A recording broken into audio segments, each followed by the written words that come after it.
Jaz bom za, pa vi?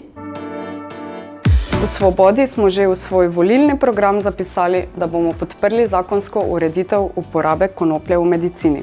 Gre za pomembno vprašanje, ki se ne tiče le podpornikov ene politične opcije, ampak celotne družbe. Zato je prav, da o tem Slovenke in Slovenci spregovorite na referendumu. Prav je, da volivke in volivci poveste, kaj vam pomeni dostop do kakovostne in varne zdravstvene obravnave.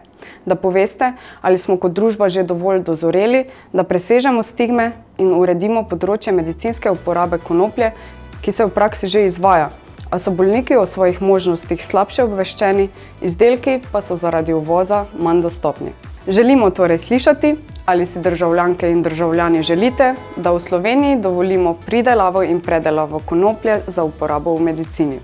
Pridelavo in predelavo, ki bo preko jasne regulacije in nadzora bolnikom zagotavljala varne, dostopne in kakovostne izdelke. Vsak bolnik si zasluži dostop do najboljših izdelkov, ki jih lahko predpiše zdravnik. Jaz bom za, pa vi?